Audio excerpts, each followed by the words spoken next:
the CORRO'S glorious channel and personal blog. The title is Complete Obedience to the Will of God Makes One Very Powerful.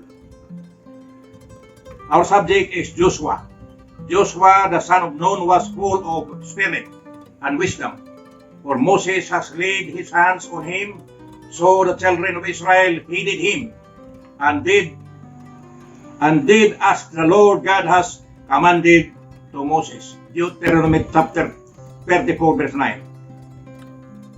Joshua chapter 1 verses 6 to 9. God spoke to Joshua to strictly obey the Mosaic law. Moreover, God has commanded him for 3 times to be strong and very courageous.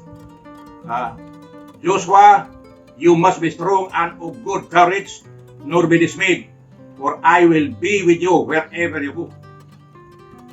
God's power and wonder was given to the commander Joshua and the children of Israel. God's presence was with him because they crossed the Jordan River on dry ground. So God's promise was fulfilled on them. In Joshua 3, verses 15 to 17, Israel crossed Jordan River on dry ground. Verse 16, that the waters which came from upstream stood still of Jordan River, or in Jordan River. Joshua 5, 7 to 8, he has conducted circumcision per instruction of the Most High God. So circumcision of all the children of Israel, which is a total cleansing in Islam, proper ablution, cleansing before you pray. That is very necessary in the Islamic people to have ablution before conducting your prayer. In Joshua 5 verses 14 to 15, God's universal commander met Joshua, ordering him to remove his sandal, for the land where they meet is a holy ground. In Joshua 6, 16 to 17, they have completely sieged the city of Jericho and got all the gold and silver.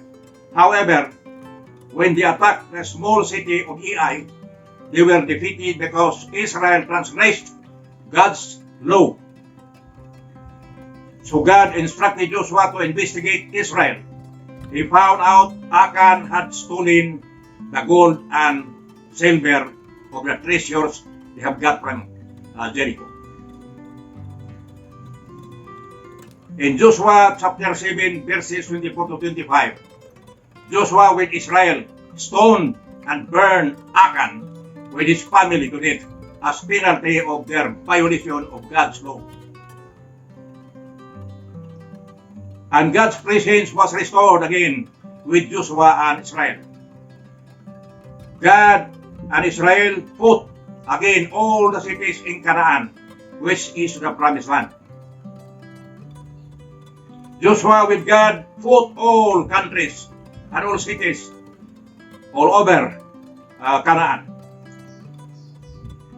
In the climax of their great war,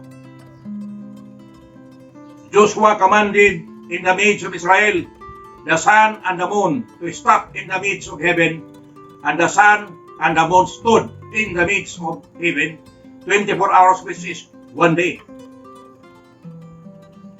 There was no other day which happened that God heeded the voice of man, which the sun and the moon stood still in the midst of heaven within one day period. Allahu Akbar! Allahu Akbar! God is the greatest. Allah is the greatest.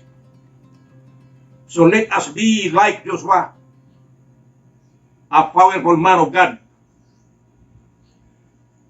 Let us be strong in God, be obedient to Him, and be at peace. Wasalam. Peace means wasalam. And the Qur'an, the number 1 verse is Bismillahirrahmanirrahim. In English, in the name of Allah, most beneficent, most merciful. The greatest God, Ya Allah subhanahu wa ta'ala, will fight for you. So, my beloved, again, may the peace and blessing be upon you, each and every one of you. Wassalam. Shalom.